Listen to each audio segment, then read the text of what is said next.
Hello everybody, Board Game Lawyer here. Today we're going to be doing an unboxing video, and this particular game component that we're going to be unboxing today is for the card game Star Wars Unlimited. It's a trading card game from Fantasy Flight Games. And a good stepping on spot for this particular game is the starter sets. And now these starter sets are really well constructed. They've had 2 releases so far. They've had Spark of Rebellion, and this is the second one, Shadows of the Galaxy.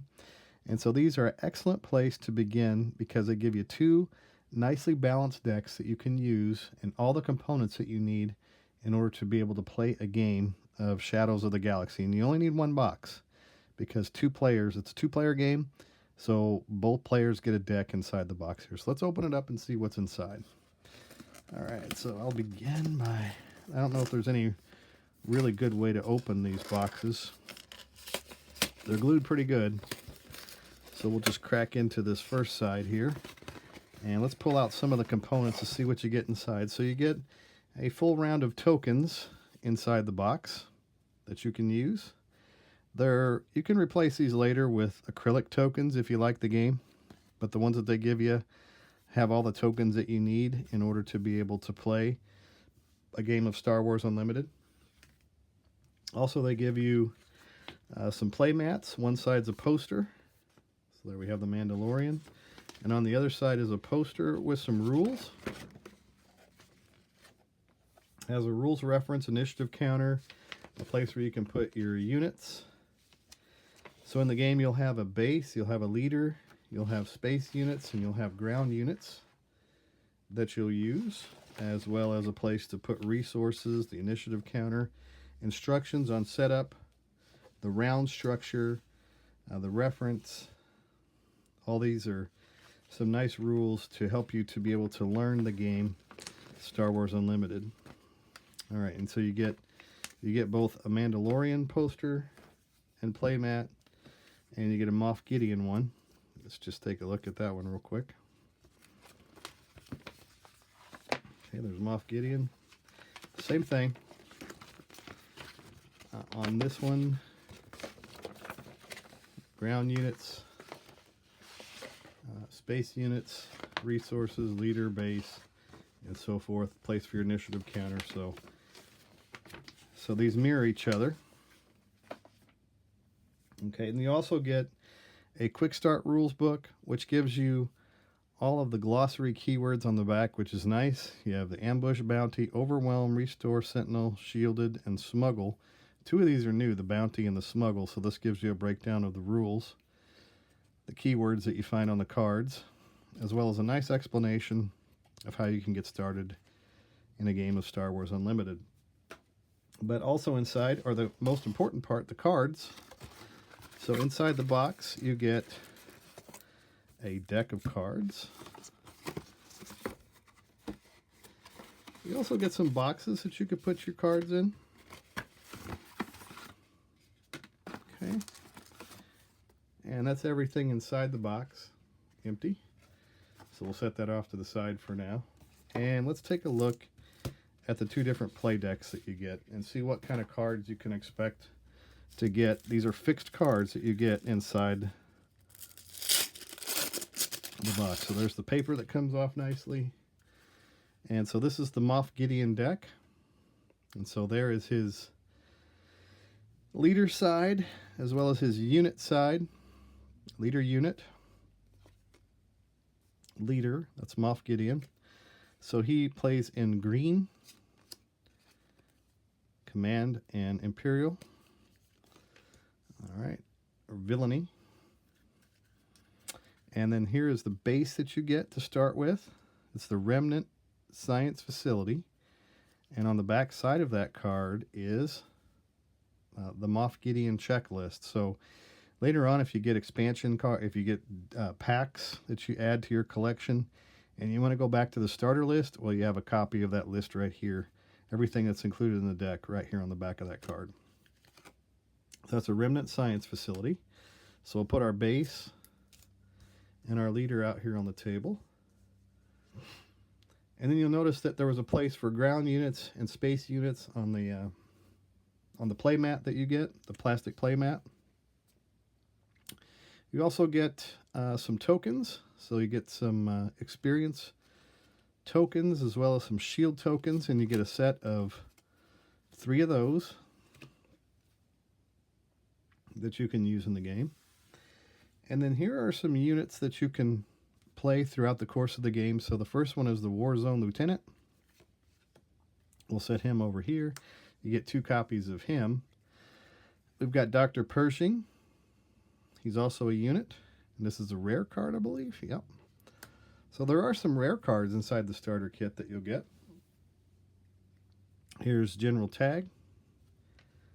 Another ground unit. We've got the Incinerator Trooper. We have 1, 2, 3 copies of him. While attacking, this unit deals combat damage before the defender. The defender is defeated, it deals no combat damage. It's a 2/2 stat line. So that's another ground unit, and you get 3 copies of the Incinerator Trooper. Also, we have the Outland TIE Vanguard. You get 3 copies of it. You get a Privateer Crew, 1 copy of it. Seasoned Shore Trooper, 3 copies of that card in the starter. You also get a Snow Trooper Lieutenant, another. You get a Cell Block Guard, 2 copies of that. You get the Death Trooper, 3 copies of Death Trooper. A Phase 3 Dark Trooper. He has a 3/3 stat line. He's a Sentinel. When combat damage is dealt to this unit, give an experience token to this unit if it survives the damage. And you get a full 3 play cards that makes up a play set of Phase 3 Dark Trooper. Also, you get some Super Laser Technicians. I like this card a lot, and you get 3 copies of that. You get the Client. Copy of the Client. You also get some space units. Kiraz Heavy Fighter. You get a System Patrol Craft. Another System Patrol Craft. Some more ground units. Discerning Veteran. You get a Pirate Battle Tank. 2 copies of it. And then you get 3 copies, I believe, yes you do, of Gideon's Light Cruiser. It's an 8-cost space unit. Alright, so that's what you have for space. Now we're going to talk about upgrades. So this upgrade is Top Target, and it has the new bounty trait on it, or keyword on it. So that's Top Target. You get another upgrade, Legal Authority. We have a price on your head. And then the events are Outflank, Timely Intervention, Confiscate, a couple copies of it. You've got Moment of Glory, Calculated, Calculated Lethality, 3 copies of it. And you have the Remnant Reserves, a copy of that event.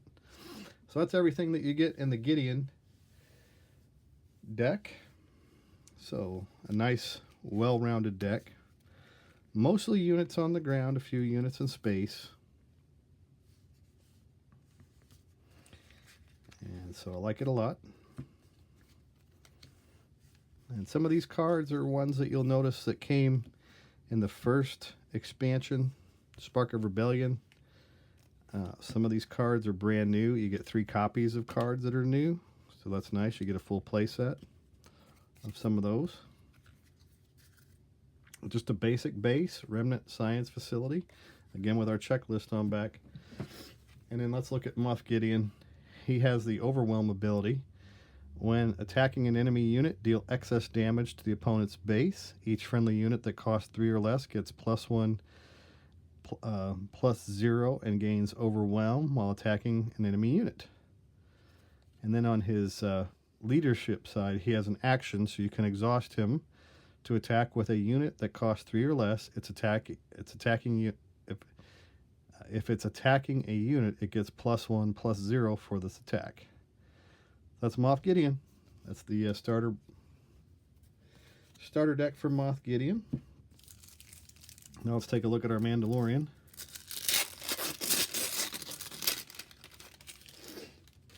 Alright, so here is the Mandalorian.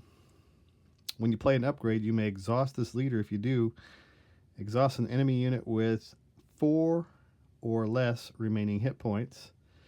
That is our Mandalorian, and he has on his unit side, when you play an upgrade, you may exhaust an enemy unit with 6 or less remaining hit points, and it's a 4/7. So that is the Mandalorian. He is the leader in cunning and heroic. Next we have the remote village. And again, it has the checklist on the back so that you can rebuild your starter set after you start buying some additional cards. It too comes with 3 tokens, either a experience token or a shield token. These are cards that you can put on your units as you play the game. Next we have our deck, and so we're going to look at our units first. These are ground units. A clan Ren rescuer, when played, give an experience token to a unit. So I like those. And you get 2 copies of that. We got a follower of the way, and you get 3 copies of followers. We have Grief Karga, Mandalorian's buddy. So you get, looks like 3 copies of Grief. And then you get his friend Grogu, and I believe you get 3 copies of Grogu. Yes, you do. He costs 2. He has a stat line of 0/5, and he has an action, exhaust an enemy unit.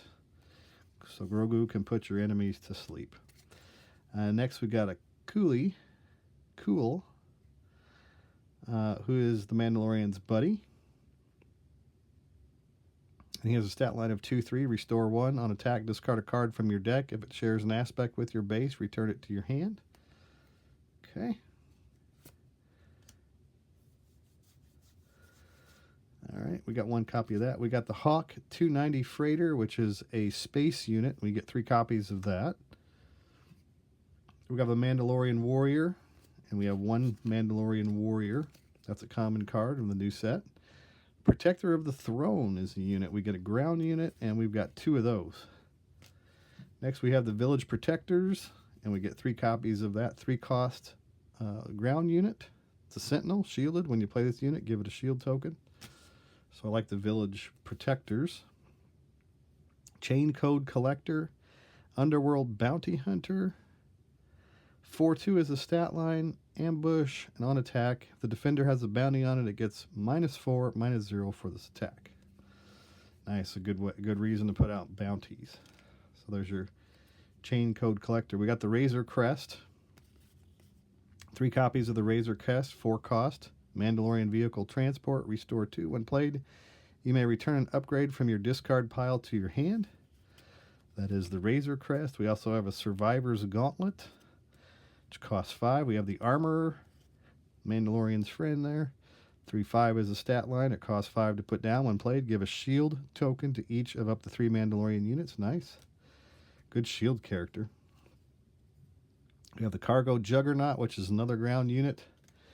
We have the Mandalorian Fennec Shand character, unit ground. It's an underworld character. Ambush, on attack, deal 1 damage to defender. For the unit, for each different cost among cards in your discard pile, deal 1 damage. For each different cost among cards in your discard pile. So a card that takes good advantage of your discard pile is Fennec Shand. Then we have Public Enemy, which is an upgrade. That's a bounty. We have Wanted, again, another bounty upgrade. We have a Foundling, which is an upgrade. Attached unit gains the Mandalorian trait. That's the Foundling. You get 2 of those. We have Resilient. That's a familiar upgrade from the first set. Then we have Rich Reward, which is an upgrade. You get 2 copies of that. And you get Snapshot Reflexes, 2 copies of that, as well as 1 copy of Vambrace Grapple Shot. Some Mandalorian Armor. The Mandalorian's Rifle, and you get 3 copies of that. Let's take a look at that Mandalorian's Rifle. Attached to a friendly non-vehicle unit when played. If the attached unit is a Mandalorian, he captures an exhausted enemy non-leader unit. Put the captured card face down under him until he leaves play. +3 attack, +0. So it's a weapon upgrade. Then as far as the events are concerned, there's only, looks like 3 events in the starter set. So we got Surprised Strike. We have This Is the Way, very fitting to be in a Mandalorian deck. We have Spare the Target, return enemy non-leader unit to its owner's hand, collect that unit's bounties. And then we have Fell the Dragon, defeat a non-leader unit with 5 or more power. So a way to take down the big guys with Fell the Dragon. All right, so that is all of the cards in the Mandalorian starter set. And that's all of the components that are inside the box. So Star Wars Unlimited, this is the second release for this particular game, Shadows of the Galaxy, and it adds a very robust card pool to the already fun Star Wars Unlimited card game. And so, yeah, initially, I will say that I was not, even though I got into Star Wars Unlimited, kind of jumped in both feet, got a couple of, several boxes actually of the first release. Now that this second set is out, I am much more excited about the card game because of all the variety of things that you can pick from now, and some of these new components that have been added to the game, some of these new keywords have got me pretty excited. Plus, most of the characters that are in this set are ones that I actually like from the Star Wars universe. I tend to like the kind of the Outer Rim characters, a lot of the bounty hunters, and a lot of those Jabba's palace aliens. Those are the ones I really like, and you find a lot of those. You find Jabba, you find Salacious Crumb, Ifant Man. A lot of characters that I have liked for many years are found inside of this second expansion for the game, Star Wars Unlimited Shadows of the Galaxy 2-player starter. So a good way to jump in if you haven't decided to play already. There are starter sets for both releases, and you can do sealed or draft. For each one, it's very contained. You don't need any more additional kits or cards or anything like that. You can just open up 6 packs and start playing the game. There's enough cards generally in 6 packs in order to build a deck for a sealed event. So that's fun too. I like limited type of play, and this game certainly lends to that. So anyway, thanks for watching my unboxing video today. I'll be bringing you some more unboxing videos of some other games here very soon on my channel. But thanks for watching today. I'm the Board Game Lawyer. Like and subscribe if you like my content, and take care, friends. Talk to you later.